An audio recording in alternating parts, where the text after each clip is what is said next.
未婚夫瞒着我去给青梅当新郎那天，我平静地递给他一瓶新酿的酒。可当他在婚礼现场饮下那杯酒时，却当场疯了一样冲出礼堂，浓烈的苦味在他口腔炸开。他这才记起我曾说过，如果哪天我不爱你了，你喝到的酒就只剩苦味。挑选婚纱那晚，贺慈迟迟没有出现。我到他的办公室时，里面热闹非凡。贺律，恭喜恭喜，赢了官司也赢了美人。是呀，兜兜转转，楠这个小青梅还是回到了你身边。阿慈，现在你和杜桃的婚礼是不是要无限延期了？被簇拥的贺慈眼眸低垂。别拿杜桃和楠比，楠离开我会死，可杜桃不会。我站在门外，将我为他酿的酒丢进垃圾桶。贺慈，要死不活的爱情我可不稀罕。我走出律所的时候，贺慈给我打来了电话，他的声音极低，言语带着歉意。桃子，律所今晚庆功，挑婚纱的事能不能缓一缓？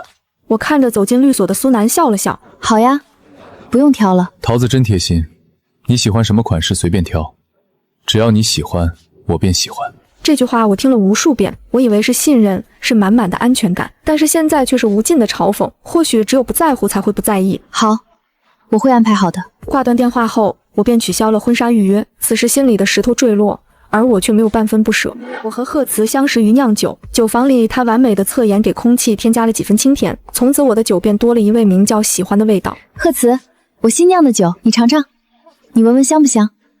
贺慈，这个口味你喜不喜欢？我每天都像一只雀跃的小鸟，在他身边叽叽喳喳。慢慢的，我们一起聊天，一起喝酒，他不厌其烦的当我的酿酒的试验品，直到最后那句震耳欲聋的贺慈，我喜欢你，结束了为期30天的暧昧。我的爱是主动的，可贺慈像个人偶一样，他机械地同意我所有的要求，就连爱意也是如此。可我却开心地以为这便是无条件的偏爱，直到我看到苏楠的那一刻，我才明白，贺慈和我在一起的时光似乎一直找的便是他的影子。原来我只是孤独的调和剂。正当我要驱车离开的时候，手机被陌生的消息震个不停。桃子妹妹，阿慈现在很忙，你能送2瓶酒来吗？阿慈特意交代的要念心那一款，他一直和我说你酿的酒很像我，谢谢你一直让他记住我。念心是我和贺慈酿的酒，我提供技术，他提供品尝，直到我酿了20次才换得他的笑容。之后贺慈便给他起名为念心，心中所想念念不忘。我以为他在形容我们的爱情，却没想到青梅早已胜过了一切。我双手颤抖，早已无力回复，回不去过往，也无法前行，但心里的声音却无比坚定。一厢情愿，是时候醒过来了。回到酒窖，我把4瓶念心拿了出来。念心的产量很低，不是因为我不想量产，而是贺慈不允许。他说这是专属我和他的酒，他不想和别人分享，所以念心只有我和贺慈的纪念日才会拿出来。我们举杯对着明月开怀，我们欢喜着彼此的爱意，我们承诺彼此永远永远。他眼角的泪水一遍又一遍划过我的肩，那时的我欣喜地认为他爱我入骨，此刻才明白他只是在思念另外一个女人。包厢里贺慈正在给苏楠挡酒，完全没有注意门口的我，他脸颊微红，微笑从未从脸上落下。这是3年来我第一次见他这样。此刻的贺慈是欣喜的，满足的，从未有过和我在一起的小心翼翼。让我们恭喜贺律守得云开见月明。楠姐，你不知道，你结婚阿慈消失了1个月。对啊，幸亏当时他遇到了杜桃，不然成什么样了？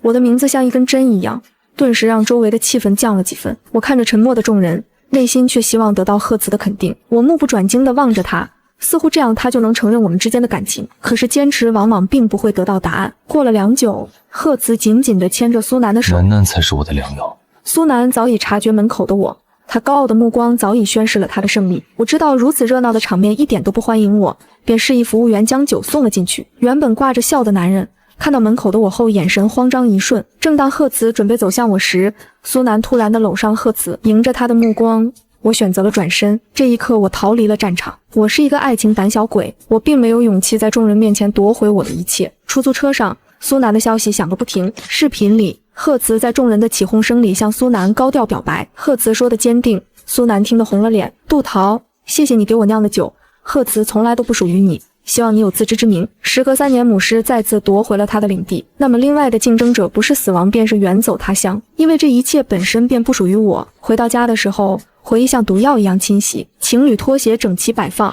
只是贺慈的那一双却像新的一样。情侣水杯色彩鲜艳，只是贺慈的那一杯早已全是灰尘。情侣睡衣随风摇曳，只是贺慈的那一套却从未上身。我和贺慈的生活空洞的像2条相交后立马平行的线，虽然貌合，却早已神离。他不喜欢我给他准备的一切，却因为苏楠默许了。贺慈从未背叛苏楠，我只是一个意外。一阵电话铃声将我拉回现实。婚纱摄影师礼貌地询问：杜小姐，听说你取消了婚纱预定，那么明天的摄影呢？我看着一遍遍重复的画面，言语没有一丝留恋。一起取消吧。我刚要把这些成双成对的东西丢掉，赫茨的开门声让我停下了手中的动作。赫茨见到我紧绷的精神放松了许多，他拉住我的手，笑得很是温柔。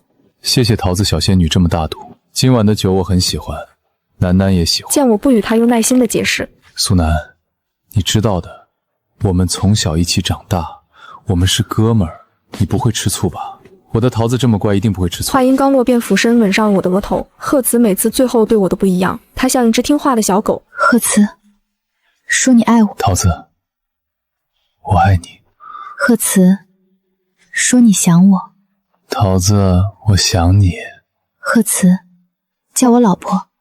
桃子，老婆。他所有清醒时说不出的话，最后都毫不避讳。我为此偷偷高兴了很久。他的温柔，他的体贴，他的深情，只有在酒精的作用下我才完全拥有。每次我都用重复的话语试探我在他心里的分量。庆幸的是，我都能得到满意的答案。我用这虚无的爱意填满了心里的不安，只是现在我听腻了。我握紧双手，眼神坚定地开口：赫茨，你爱苏楠吗？赫茨没有一点犹豫，脱口而出：楠楠，我爱你。我踉跄的一步步后退，这便是他藏了3年的秘密。赫茨，你想和苏楠结婚吗？此时的男人眼眶微红，嘴角因委屈而颤抖。他上前紧紧将我抱住，埋在我的肩上祈求：想，我做梦都想。楠楠，你可以嫁给我吗？赫茨把我当成了苏楠，高高在上的赫大律师，现在却在卑微的祈求。他不爱我的刀子，刀刀插入我的心脏，我痛得颤抖，痛得失望。我只是一个影子，现在他的光回来了，影子也应该消散了。我没有再自取其辱，也没有回答。偌大的房间只听到钟表滴答滴答的声音。我站在原地，任由他重重的依靠，任由暖意蔓延。我一直贪恋他的温暖，在寒冷的冬夜，我会不由自主地靠向他；在冰冷的风里，我会紧紧抓着他的双手不放。但现在微风和煦，我却寒意顿生。我一动不动，直到双脚麻木，直至他的力气全无。我用力将赫茨推开，他顺势倒在沙发上呼呼睡去。这一晚，我们第一次分床而睡。他的呼声响彻，我的泪水沉默。第二天一早，赫茨的电话将我吵醒。贺律，你和楠姐速度可真快啊！婚庆公司已经等了好久了，楠姐也在，你快点过来。贺律，那你和桃子姐的婚礼怎么办？需要我通知取消吗？婚庆公司是此前赫茨主动联系的，他说我一个人负责婚礼的事情太忙了，他要帮我分担一点。那时的我笑得很开心，全然不知这是他亲手为苏楠准备的。小声点，别让桃子听见。他迅速起身冲进卧室，我和他四目相对。赫茨脸上早已没有了局促，他低头轻笑地走向我：桃子，不好意思，昨天没有陪你挑婚纱，挑好了吗？有照片吗？我们桃子无论穿什么都是最美的。他一边洗漱，一边敷衍的自言自语，其实他的心里跟个明镜一样。他对我的关心只是例行问候，对于我的选择，他也只是礼貌应付。我顶着巨大的黑眼圈看着他在我面来回走动，直到他准备好一切准备离开的时候，才叫住他：赫茨，你当真愿意和我结婚吗？1个星期前，赫茨毫无征兆地和我求了婚，甚至没有鲜花，没有钻戒。桃子，你愿意和我结婚吗？我没有怀疑，只是把它当作人生的意外之喜。我眼眶饱含热泪，无声地点了一遍又一遍头。桃子，你当真愿意和我结婚吗？赫茨再三确认，我坚定地回答：愿意。可我从未问过他愿不愿意娶我，我想要一个彻底心死的答案。赫茨匆忙的脚步悬在半空，3秒后用极其温柔的话语安慰：怎么了？是不是筹备婚礼不开心？一时半会酿不出婚礼的酒也没关系，别给自己太大压力。乖，律所有事，我们晚上再讨论好不好？我依旧不死心的追问。可是今天我们约好了拍婚纱照。赫茨从不喜欢我偏执，他说的话不会改变，也不能被我改变。男人平静的脸上泛起了波澜，语气开始不耐烦。不是和你说了律所有事，杜桃，你今天是怎么了？不行的话你自己去拍，留个空位，到时候把我 P 上去就行。还有请柬就算了，律所接了大案子，我们先领证吧。话音刚落，男人头也不回的离开。一夜之间，赫茨像被本体夺了舍，他好像我的大梦一场。我不再认识我爱了3年的男人。透过窗外，我第一次看见他慌忙的身影。原来见喜欢的人是这样的步伐。这一刻，我确定赫茨不再喜欢我了。这以后的日子，他总是早出晚归。通过苏楠的微博，我才知道3天的时间，他们完成了我3年的计划。第1天，他们一起挑了婚纱；第2天，他们一起拍了照片；第3天，他们一起写好了请柬。而我也彻底放弃了赫茨的一切。第1天，我把酒庄租了出去；第2天，我把所有的酒都卖了；第3天，我独自收拾好了行李；第4天，是贺慈和苏南举行婚礼的日子，也是我该识趣的离开的日子。凌晨4点，贺慈便以开庭为理由匆匆出门。我朦胧的睡眼将他叫住：“贺慈，这酒是我新酿的酒，祝你一切顺利。既然要离开，体面的告别是最好的结果。我与他酿酒相识，那么就从酒结束。”贺慈先是一愣，然后笑着答应：“好，忙完这阵子我们一起喝。”我低着头看着自己蜷缩的脚丫：“你带着走吧。”胜诉了就当庆功酒。贺慈对我的异常满脸疑问，他知道我对他总是无条件信任，所以他今天结婚我也是不会知晓的。此时的他自然顾不上我，他的新娘在翘首以盼，他又怎么舍得让他等？他轻轻摸摸我的头，消失在了夜幕中。婚礼现场，苏南一眼便看中了我的酒。阿慈，我可以用这瓶酒来敬酒吗？你知道的，我酒量不行，但桃子酿的酒总是很甜，很适合今天不是吗？贺慈哪里舍得拒绝，当即将酒倒了出来。可入口的那一秒，他便愣住了，手中酒杯落地，他扯下身上的礼花就要离开。踏上飞机前，我的手机忽然响起，来电显示贺慈。贺慈喜欢喝带甜味的酒，初见时他一遍一遍地喝完我所有的酒。桃子酿的酒真甜呀，像水蜜桃一样，我可太喜欢了。我羞红了脸，因为在他怀里打趣：如果那天我不爱你了，你就只能喝到苦酒了。他骄傲地仰着头发誓：我一定让桃子永远爱我，我一定要喝最甜的酒。只是此时此刻，浓烈的苦味在口腔炸开，回忆也瞬间涌上了心头。他像被定住了一样，任由苏南催促他敬酒。阿慈，大家都等着呢，我们去敬酒吧。阿慈，快点，大家都等着呢。身边的伴郎见状推了一把：兄弟，是不是结婚高兴傻了？快点去啊！贺慈一个没站稳，手中的酒碎了一地，瞬间他回过了神，扯下礼花准备离开。苏南见状赶忙抓住了他：阿慈，今天是我们的婚礼，你要去哪里？贺慈挣开他的手，慌忙地解释：楠，婚礼我们下次再举行好不好？来的都是朋友，大家能理解的。说完，他便头也不回地结束这场热闹。因为太过仓促的缘故，因为贺慈太想把苏南留下的缘故，他们的婚礼并不隆重，邀请的都是知心的朋友，所以贺慈才能有恃无恐地离开。他总是这样，做了决定的东西没有人能够改变。贺慈的人生太过顺利，他觉得生活的一切都应该围着他转，他自私地想要得到所有属于他的东西。他不想心心念念的人离开，也不想日日夜夜的人远走。他拨打我的电话，最后却只得到忙碌的回音。贺慈跑到酒庄，发现酒柜琳琅满目。他拨打我的电话，最后却只得到忙碌的回音。贺慈跑到酒庄，发现酒柜琳琅满目。他知道这些酒是我的最爱，我一定没有离开。庆幸之余，他回到家的时候还不忘从车里把用剩的请柬带上。他用最快的速度打开门，换好我给他准备的情侣拖鞋。桃子，快来看看这款请柬，你喜不喜欢？桃子，我选了几套婚纱，你看看图片喜不喜欢？桃子，我新约了摄影师，你明天有时间吗？贺慈回答了我此前所有的问题，却没有得到我欢欣雀跃的回复。墙上的时钟依旧在不停地转动，而贺慈始终没有等到我的回应。散落的请柬随风而动，贺慈的名字旁边依旧空无一名。看着一成不变的宅子，贺慈神色恢复了平静。他天真的以为我不会走远，他天真的以为我不会舍得，他居然开始一个人又筹备起了婚礼。回到香城，熟悉的泥土气息向我扑来，这里鲜为人知，但对于酿酒的人来说，这里便是乌托邦。独特的泥土滋润出国外绝种的葡萄，它们如同初见那般一颗颗晶莹剔透，果香四溢。酒庄被送行打理得很好，整洁的橱窗标记明晰的日期。因为他的热情，小店总是人来人往，而我有更多的时间在酒室酿酒。没有贺慈的日子里，我不再患得患失，每天专心酿酒，看着客人脸上洋溢的笑容便是我的荣耀。我不再需要事事围绕着他，可他却一改往常，开始纠缠不清。桃子，这款婚纱我定了，你看我的西服是不是很好看？桃子，今天我约了摄影师，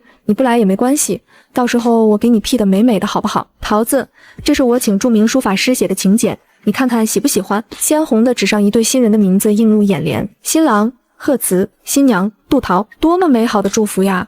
这是我梦寐以求的结果，但现在我的心里却没有一点波澜，我会像过客一样被他匆匆遗忘，等他的愧疚游戏结束，一起都会恢复平静。我没有回复他，可他依旧我行我素。贺慈准备好了对戒，订好了鲜花，布置好了场地。他像一个没事人一样，以为我只是出差，我会回去。直到他给我发的信息出现红点，直到你拨打的电话已关机，直到1个月没有得到我的消息，他开始疯了一样的奔向我。香城的游客很少，有的只是果农和酒农。我们彼此交流经验，大家相谈甚欢乐。迎着夕阳，我们看着满山的葡萄争论。老李，你的葡萄没有我的香。老刘，你说什么呢？这块地种出来的最香。都别说了，我地里的葡萄各个味道都不一样，够独特吧？老杜，你说呢？这是我在这里的名字，虽然我年纪小，但老乡们很喜欢我，因为我经常教他们酿酒，所以被亲切地称为老杜。我很喜欢这个名字。我笑着在旁边和稀泥，却被映入眼帘的男人夺走了快乐。杜桃，你为什么拉黑我？你为什么不接电话？见我不语。他竟然扑上来紧紧抱住了我。贺慈从未在外面给过我拥抱，我以为他怕成为焦点，我以为他脸皮薄，但是现在我成为了那个人。我可不想明天成为全村的笑话。我将他拉进屋，惊讶之余更多的是不解。明明需要我离开的人，明明已经厌倦我的人，为何会出现？我用力推开他，语气冷漠。贺慈，你来这里做什么？男人先是一愣，然后死死握住我的手。桃子，难道你忘了明天是我们的婚礼吗？我来接你回去啊，我们去办婚礼好不好？桃子，我好想你的酒，我好想你呀，没有你在身边我都睡不好。贺慈如倾盆大雨般倾泻他的想念，深情的眼神让我恍惚。可我不会再沦陷了。我冷笑着凝望着他。贺慈，你知道你在说什么吗？你的新娘是苏南，不是我。贺慈眉头紧皱，双手止不住的颤抖。明明他藏得那么好，为什么我还是知道？可是爱一个便是一场兵荒马乱，又怎么会被隐藏？桃子，不是你想的那样的。我和苏南结婚只是为了完成我们之间的约定。苏南生病了，她的老公抛弃了她，办一场婚礼是她最大的心愿。我答应过她，一定让渣男付出代价，一定让她有一场完美的婚礼。贺慈的解释让我笑出了声，可真是大爱无疆呀。贺慈，你真是可笑，什么约定非要结婚才能完成？那么下一步苏南说让你给他留一个孩子，你是不是也会答应？那么他的愿望是和你一起死，你是不是转身就去殉情了？贺慈，在这里演电视剧呢？烂大街的梗都用上了。当离婚律师这么多年没吃过猪肉，还没见过猪跑呀。贺慈的谎言被拆穿，踉跄地撞碎了一排酒杯，玻璃碎在地上，连同我的那一份再无回转。是啊，如果不爱，又怎么会昭告亲朋？又怎么会举行婚礼呢？桃子，我错了，我以后再也不当老好人了。我给苏南找了最好的医生，我不再联系他了，好不好？我们回去结婚，我们好好的行不行？贺慈一直是个知错就改的性子，每次我生气，他都会大方的承认错误，并给出解决方案。可我不是公司老板，我并不在乎方案好坏，我只知道不爱的东西就要丢掉，不爱的人就要远离。贺慈，我不爱你了，我们分手了，我不会回去的。看我说的如此云淡风轻，贺慈声音哽咽，他一边哭一边质问：为什么？杜桃，为什么你不爱我了？我们说过要永远在一起的，我们说过要喝遍全世界的酒。他卑微得很熟悉，因为噩梦中的他也是如此。漫长的黑夜里，他也曾一遍遍祈求梦里的人回来，祈求再爱他一次。那时的我傻傻地陪在他身旁，一遍遍安稳。贺慈，我在，我一直在。现在想想，我就是一个会错意的傻子。我眼神厌恶地看着他。贺慈，请你不要在问面前装出一副无辜的样子，你就是一个感情骗子。苏南抛弃你关我什么事？为什么要来招惹我？他现在浪子回头找你了，你又来犯什么贱？我用力把脑子能想到的所有龌龊的词脱口而出，好像这样贺慈便不会喜欢我，好像这样我便能摆脱他。贺慈站在原地一动不动，他努力地倾听着，没有反驳，没有打断，好像这样我就能原谅他，好像这样我就能和他走。终于在我一阵恶语输出后，贺慈如释重负，缓缓地开口：桃子，你不喜欢回去，那我们在这里结婚好不好？没等我回话，贺慈便跑了出去。我被气得一口气喝完了一杯凉白开。我和他偏执得很像，又很远。我并不在意他的话，一天的好心情被贺慈搅得郁闷。我让宋行早早关门下了班，临走时宋行说要带我逛一逛。我和宋行是大学同学，我们一起在襄城开了酒馆。他总是笑嘻嘻地对每一个。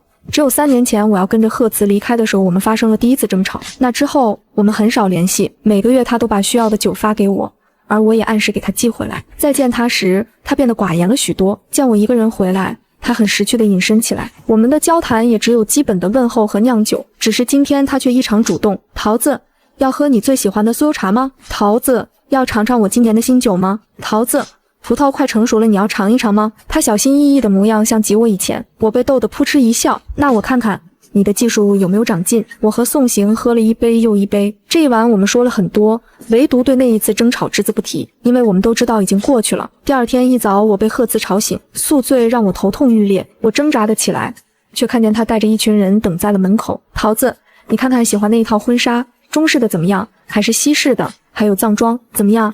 要不然我们一样拍一套好不好？贺慈是一个极端行动派，他认定的事情一定要完成。他决定带我走便立马收拾东西离开。他决定和我求婚便毫无准备的跪下。他决定换一个新娘便说换就换。我厌恶这种毫无尊重的感觉。这一刻他让我觉得窒息。我走上前，语气带着不满：贺慈，我说的还不明白吗？我不会和你结婚，请你马上离开。男人脸上没有一丝难过，听话的带着众人离开。之后的贺慈总是阴魂不散，他会在葡萄地里和我一边除草一边询问我喜欢什么款式的戒指，他会在酒馆和我一边洗杯子一边问我婚礼的地点，他会在仓库和我一边搬箱子一边讨论宾客的名单，而我总是一一拒绝并将他赶走。他没脸没皮的纠缠，终于在一天的傍晚爆发。苏南找了过来，他将厚厚的伊达医院诊断书甩在我的脸上。苏南眼中带泪的怒斥我：杜桃，你不过是我的影子，你怎么配阿慈这么对你？杜桃，你知道吗？我的婚和贺慈劝我离的，他说过会对我负责，怎么能出尔反尔？婚礼是我以死相逼求来的。杜桃，你能用命爱一个人吗？哈哈哈，你不能，但是我可以。我错过了他3年，如果没有你这个狐狸精，这3年他的心里便只有我一个人。苏南哭得梨花带雨，把他的委屈一股脑地砸向我。我安静地看着他，等到他不再言语，我轻笑着，语气平缓：苏南，有病就去治，你的病又不是我造成的，现在来这里刷什么存在感？你自己不惜命来怪我干什么？是你觉得生命能留住一个男人，那你就好好管住了，不要让他像个掉在地上的口香糖，怎么也甩不掉。你爱贺慈，我祝福你，求求你把他带走，不要在我身边碍眼，好不好？我一字一句对的苏南哑口无言，这和他预想的完全不一样。他以为今天是一场硬仗，没想到好像一拳打到了棉花。苏南的抑郁症是自己做出来，当年不顾贺慈的挽留，一心要和有钱人移居海外，但他并不满足，轻而易举得到的东西也会很快厌烦。他开始思念贺慈，开始自我愧疚，自我感动，最后硬生生的把自己折磨的生了病，因为他觉得只有顶着一副生病的躯体才能得到贺慈的原谅。后来他成功了，他离了会，他答应了结婚，一切都回到了正轨。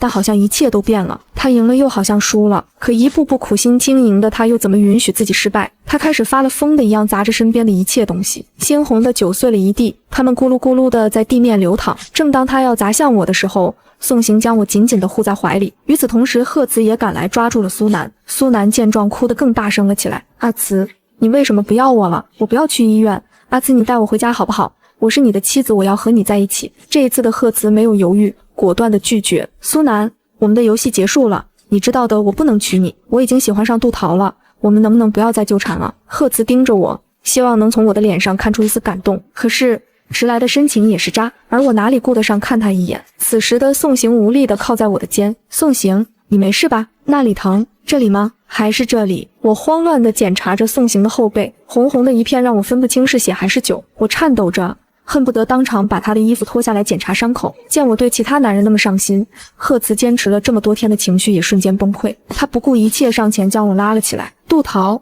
你是聋了吗？我说我喜欢你。时隔3年，这应该算贺慈的表白吧？他对我从不言爱，我没有强求，现在脱口而出，我也不想接受。我用力甩开他的手，对我聋了？你的话太脏，我一句也不想听。带着这个疯女人快点离开，要发疯回家去，别在这里玷污了我的场地。贺慈没有后退，他越挫越勇的个性真让人讨厌。他被气得大笑，甚至跪在了一堆玻璃碴上。桃子，我求你，你说你喜欢我好不好？这一刻我觉得贺慈和苏南很配，一个为爱发疯，一个为爱发狂，但那只是他们的自我感动，与我又有什么关系呢？我爱的人早就在那个夜晚消失，我的爱也不会给他一丝一毫了。我不再想和这对男女浪费言语。我扶着宋行与他们擦肩而过，刚要走到门口的时候，贺慈突然掏出口袋里的打火机，他毫不犹豫地点了火，火光在酒精的作用瞬间烧了起来。贺慈疯了似的对我大喊：桃子，我现在也要死了，你是要救他还是救我？我没想到贺慈会以命相逼，火光蔓延，苏南被吓得跑了出来。我冲着他吼叫：贺慈，你发什么疯？快点出来！男人哭喊着没有挪动半步。桃子，你救我好不好？救我！就连一旁吓得瘫软的苏南也拉着我的衣角求我：杜桃，你救阿慈，我不和你争，不和你抢了，你救他好不好？一时间我被绑在了道德的制高点，我来不及思考，拿着灭火器准备往前冲，却被一群人拉了出来。邻居们一边咒骂，一边带着灭火器赶来。那个龟孙子放火，是不是不要命了？广播天天强调注意防火，是不是聋了没听见？爱的命都不要了，呸！真让人看不起。5分钟后，贺慈被众人强拉了出来，他一边反抗，一边对着我的背影呼喊：杜桃，为什么？宋行被送去了附近的诊所，所幸伤的不是很严重，我扶着他出来的。贺慈正站在门口等我，他的脸和手上都黑漆漆，头发凌乱，衣服花白。谁能想到一个文质彬彬的男人会有如今的这副模样？他卑微地站着，而我却同情不起来一点。这一刻，我不由分说地上前给了他一巴掌。贺慈被我打得差点摔倒。贺慈，你的命在我这里一点都不值钱，你可真是让我看不起。你走吧，这里不欢迎你。贺慈声音沙哑，红着眼。桃子，你真的不喜欢？没等他说完，我便立马打断，不喜欢也不会再喜欢了。他在身上已经确认了无数遍这个问题，对贺慈的喜欢之前不会，现在也不会。贺慈的泪水喷涌而下，泣不成声。可是桃子，我还喜欢你怎么办？我以为苏南回来我就不需要你了，可是我错了，我需要你，我离不开你。桃子，求求你再爱我一次好不好？哪怕一次。我撇过头，不想再看他这副讨人厌的样子。贺慈，我也求求你，不要再爱我好不好？你爱我吗？这3年你爱过我吗？你爱的只是我的酒，你爱的只是我能给你苏南的感觉，因为苏南变了，他不是你以前爱的样子，他给不了你那份悸动了，所以你才让我替代的。如果那一天我也给不了你爱的感觉了，我相信你也可以随时把我替换。贺慈，醒醒吧，别再欺骗自己了。说完，我头也不回地扶着宋行离开。酒庄修好的时候，我和宋行宴请了街坊邻居，一是为了感谢他们的帮助，二是为了和过去做一个彻底的告别。爆竹声声，人群欢笑，我的日子慢慢趋于平淡。种葡萄，收葡萄，酿酒成为了我生活的全部。1个月后，我收到了贺慈的包裹，他把最后一瓶念心原封不动地寄了过来。我没有打开，而是随手丢进了垃圾桶。回家的路上，教堂的钟声被敲响，农忙的老乡伴着夕阳归家，我也迈着轻快的步伐奔向站在门口等我的人。贺慈在酒庄纵火闹剧过后，终于收敛了所有偏执与疯狂，不再以爱之名绑架杜桃，也不再用卑微的祈求换取他一丝一毫的目光。他在襄城偏僻处租了一间简陋小屋，安安静静地住了下来，每日远远看着杜桃的身影，用最笨拙、最沉默的方式守着这片他曾经亲手摧毁，如今又拼命想守护的天地。苏南在一次次被贺慈明确拒绝，彻底看清他不会回头之后，终于断了所有念想，不再出现在酒庄附近，也不再试图用病痛与眼泪捆绑贺慈。他明白自己当年亲手放弃的人，如今真的再也不属于自己，而他费尽心思抢来的感情，不过是一场自我感动的幻梦，最终只能狼狈离场，从此消失在两人的世界里。杜桃彻底放下过去，将所有精力投入酒庄与酿酒之中。他封存了念心的配方，把那段一厢情愿的爱恋彻底埋进时光深处，不再触碰，不再回想。每日天不亮，他便走进葡萄园，指尖抚过一串串饱满晶莹的葡萄，感受阳光与泥土赋予果实的清甜香气，心中满是平静与安稳。他不再为谁酿酒，不再为谁迎合口味，不再为谁小心翼翼调整甜度与口感，只遵从自己的心意，酿造属于自己的味道。新酿出的酒口感温润醇厚，香气干净绵长，没有刻意讨好的甜腻，只有岁月沉淀下来的淡然与通透。一经推出便深受喜爱，酒庄的生意日渐红火，往日冷清的小院渐渐变得热闹起来，来往的客人，忙碌的时光，填满了他曾经空荡不安的心。宋行依旧陪在杜桃身边，温和安静，恰到好处，从不多言，也从不越界。他记得他所有习惯，知道他清晨喜欢喝一杯温水，知道他酿酒时不喜欢被打扰，知道他疲惫时喜欢坐在葡萄架下吹风。酒庄忙碌时，他默默搬酒桶，整理酒架，接待客人。他熬夜酿酒时，他安静守在一旁，为他点亮一盏灯，为他披上一件外衣。他遇到难题时，他沉稳地帮他分析，陪他一起解决，从不说一句煽情的话，也从不给他半分压力。他的守护像山间的风，像清晨的雾，温柔又绵长，不会让他窒息，却时时刻刻围绕在他身边，给他足够的安心与依靠。杜桃心里清楚宋行的心意，也明白这份陪伴有多珍贵，只是他刚从一段伤痕累累的感情里走出，暂时没有力气再投入新的爱恋。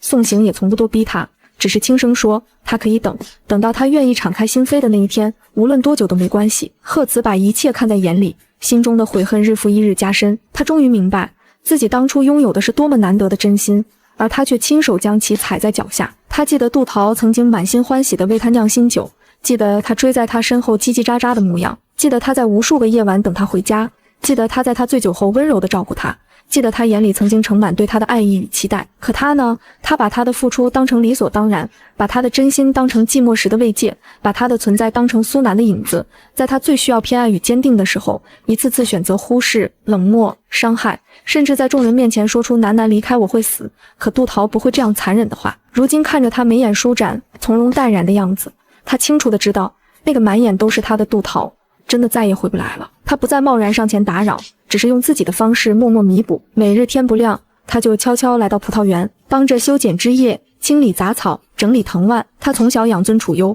从未做过半点粗活，不过半日，手掌就被粗糙的藤蔓磨出鲜红的血泡，汗水浸透衣衫，粘在身上又黏又痒。可他依旧咬牙坚持，动作笨拙却无比认真。阳光晒得他皮肤发烫，蚊虫在身边不停叮咬，他也从不停下，只是默默劳作。远远看着杜桃走进葡萄园的身影，心里便觉得一丝安稳。有路过的村民看到，忍不住议论纷纷。有人说他活该，有人说他太晚醒悟，也有人劝他早点离开，不要再打扰杜桃的平静生活。贺慈从不辩解，也不恼不怒，只是低头继续做事。他知道任何语言都显得苍白无力，他欠杜桃的不是几句道歉，几天劳作就能还清的。他只是想做些什么来减轻心里日夜啃噬的愧疚与痛苦。杜桃每次看到他在园子里忙碌的身影，脸上都没有任何波澜。他不会赶他走，也不会和他说话，就像看待一个陌生的路人，平静地擦肩而过，目光不会在他身上停留半秒。曾经他会因为他的一个眼神，一句敷衍的关心而心动不已，曾经他会因为他晚归、冷漠、忽视而彻夜难眠，曾经他把他当成全部的寄托与希望，卑微到尘埃里。可现在他的存在再也影响不了他的情绪，再也牵动不了他的心弦。他的心早已在一次次失望中封闭，在一次次伤害中冷却。那段要死不活的爱情，他早已亲手丢弃，再也不会捡起来。贺慈送来他从前喜欢的野果，他看都不看就丢进垃圾桶。他默默修好酒庄损坏的栅栏，他也从不多问一句。他在雨天悄悄为酒庄遮好防雨布，他也只是平静接受，没有半分感激。对他而言，贺慈早已是过去式，是一段不想再提及的旧梦。梦醒了，就该彻底往前走。日子一天天过去，香城的阳光温暖而明亮，葡萄园里的果实日渐饱满，酒庄里的酒香日日弥漫。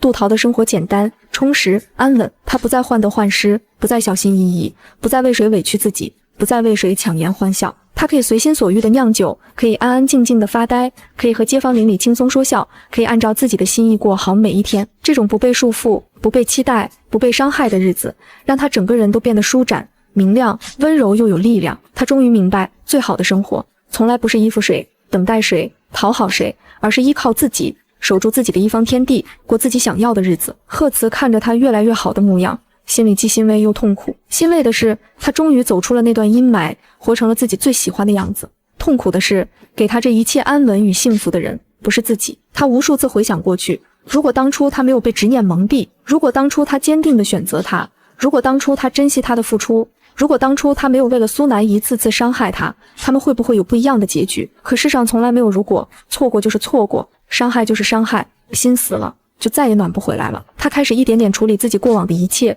注销了曾经和杜桃有关却从未公开的身份，变卖了失去的房产，把所有能给的补偿都默默转到杜桃名下，没有告诉他，也不求他原谅，只是想为自己曾经的自私与冷漠做最后一点弥补。他知道这些东西在他真心面前一文不值，可这是他唯一能做的事。他依旧每天守在葡萄园附近，看着杜桃和宋行并肩劳作，看着两人默契的交谈，看着宋行温柔地为他递上一杯水，看着他脸上露出轻松自然的笑容。那是他从未见过的模样，是他从未给过他的安稳。他终于彻底清醒。杜桃要的从来不是昂贵的礼物、轰轰烈烈的誓言、优渥的生活，他要的从来都只是一份坚定的偏爱，一份真诚的珍惜，一份明目张胆的偏袒，一份不被替代的安心。而这些他3年里从未给过他，等到他想给的时候，他已经不需要了。深秋时节，葡萄全部采摘完毕，酒庄迎来1年中最安稳悠闲的时光。杜桃坐在葡萄架下，看着满园收获的景象，闻着空气中淡淡的酒香，心里满是释然。贺慈慢慢走到不远处，没有靠近，只是远远看着他，沉默了很久很久，终于轻声开口，声音沙哑又疲惫，带着迟来的真诚与歉意。他说他知道错了，知道自己当初有多混蛋，知道自己伤他有多深，他不奢求他原谅，不奢求他回头，只希望他往后余生平安喜乐，再也不要遇到像他这样的人，再也不要受半分委屈。他说他要离开了，离开香城，离开他的世界，再也不会来打扰他的平静。杜桃没有回头，也没有说话，只是安静地坐在那里，望着远方。阳光落在他身上，温柔而明亮，他的脸上没有恨，没有怨，没有痛，只有一片平静淡然。对于贺慈的离开，他没有丝毫波澜，就像风吹过树叶，水流过青石，自然而然，无牵无挂。那段纠缠了3年的感情，那段让他卑微、痛苦、惶恐的时光，终于在这一刻彻底画上句号。贺慈最后看了他一眼，眼中满是不舍与悔恨，却终究转身离开。他没有回头，一步步走出葡萄园，走出香城，走出杜桃的人生。他把那瓶从未送出的念心埋在葡萄树下，埋葬了自己年少的执念，埋葬了自己3年的冷漠，埋葬了自己所有迟来的深情与后悔。从此山水不相逢，往事不言说，他为自己的过错付出了最沉重的代价，永远失去了那个曾经满心满眼都是他的姑娘。杜桃依旧坐在葡萄架下，风吹起她的发丝，温柔而轻盈。宋行走到她身边，轻轻递上一杯温热的酒，没有说话，只是安静地陪着她。杜桃接过酒杯，指尖触到温热的杯壁，心里一片安稳。她轻轻抿了一口酒，醇厚的香气在舌尖散开，没有甜腻，没有苦涩，只有岁月沉淀下来的平和与温暖。过去的伤痛早已化作成长的力量，曾经的眼泪与委屈都变成如今眼底的坚定与从容。她不再是那个为爱卑微到尘埃里的姑娘，不再是那个只能在深夜默默流泪的影子。她是独立、清醒、温柔、强大的杜桃，是拥有自己酒庄、自己的事业、自己的生活的酿酒师。她不必再依附任何人，不必再看谁的脸色，不必再为谁提心吊胆。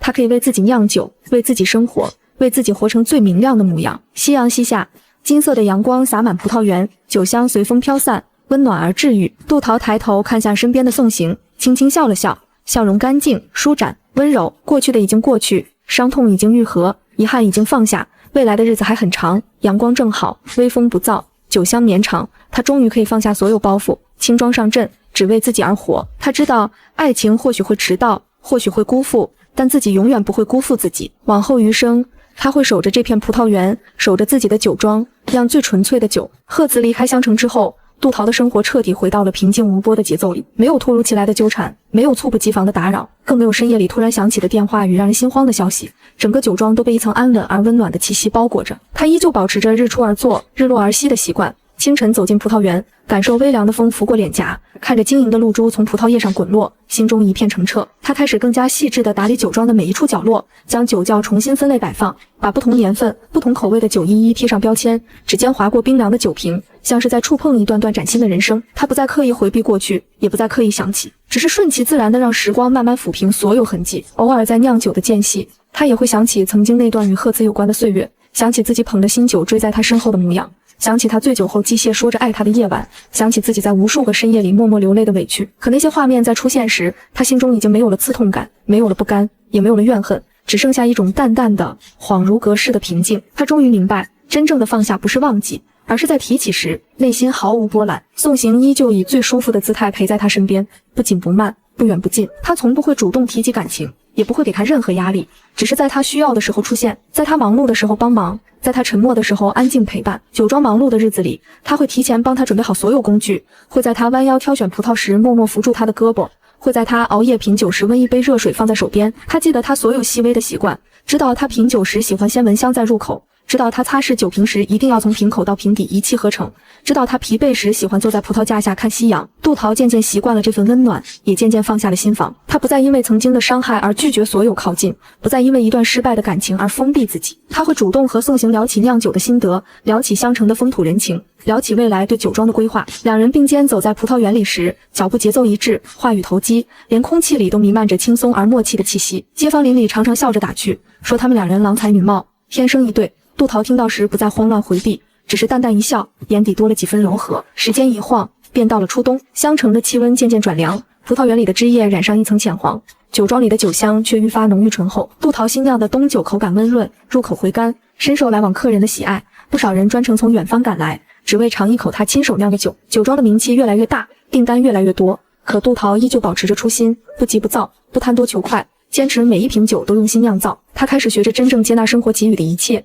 接纳过去的伤痛，接纳当下的温暖，接纳未来的无限可能。他不再强迫自己坚强，也不再压抑内心的情绪，开心时就笑，疲惫时就休息，委屈时也愿意在信任的人面前流露脆弱。一次酿酒时不小心被酒瓶划破手指，宋行立刻紧张地握住他的手，小心翼翼地为他处理伤口，眼神里的担忧与心疼毫不掩饰。杜桃抬头看向他，目光相撞的那一刻，他心中忽然涌起一股久违的踏实的暖意。那不是卑微的讨好，不是刻意的迎合，更不是寂寞时的慰藉，而是一种被人放在心上，被人认真珍惜的安稳。他终于明白，真正好的感情从来不是一厢情愿的付出，也不是小心翼翼的讨好，而是彼此尊重，彼此珍惜，彼此坚定地选择对方。贺子给他的是无尽的等待、失望与伤害，而宋行给他的是细水长流的陪伴，不言而喻的默契与从不缺席的安心。他曾经以为自己再也不会相信爱情，再也不会敞开心扉，可在这一刻，他心中冰封已久的角落终于被一点点温暖融化。与此同时，远在城市里的贺慈日子却过得一片灰暗。他离开了襄城，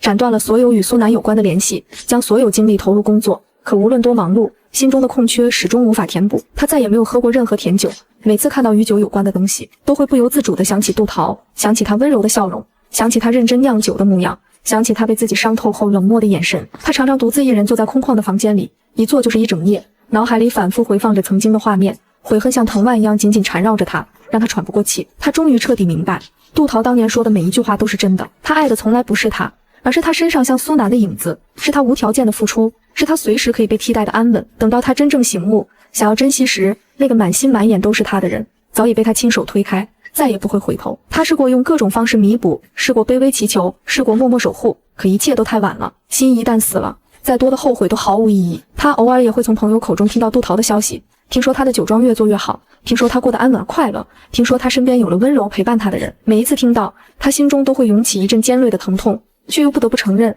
那样明媚而舒展的杜桃才是最真实、最耀眼的样子。而他注定只能是他人生里一段早已翻篇的过往。香城的冬日阳光温和而柔软，杜桃站在葡萄架下，看着宋行在酒庄里忙碌的身影，嘴角不自觉地扬起一抹温柔的笑。他轻轻抬手，感受阳光落在指尖的温度，心中一片通透释然。曾经的他为爱卑微，为爱迷茫，为爱受尽委屈。如今的他独立、清醒、温柔、强大，拥有自己热爱的事业，拥有真心相待的人，拥有真正属于自己的人生。他慢慢走到宋行身边，轻声开口，声音温柔而坚定：等忙完这段时间，我们一起把酒庄再扩建一部分吧。宋行回头看向他，眼底满是宠溺与笑意，轻轻点头：好，你想怎么做，我都陪你。简单的一句话，却让杜桃心中充满了安稳。他知道，过去的伤痛已经彻底远去，未来的人生会充满温暖与光亮。他不必再依附谁，不必再等待谁，不必再讨好谁，他只需要做自己，爱自己，珍惜眼前人，走好脚下路。风轻轻吹过，酒庄里的酒香随风飘散，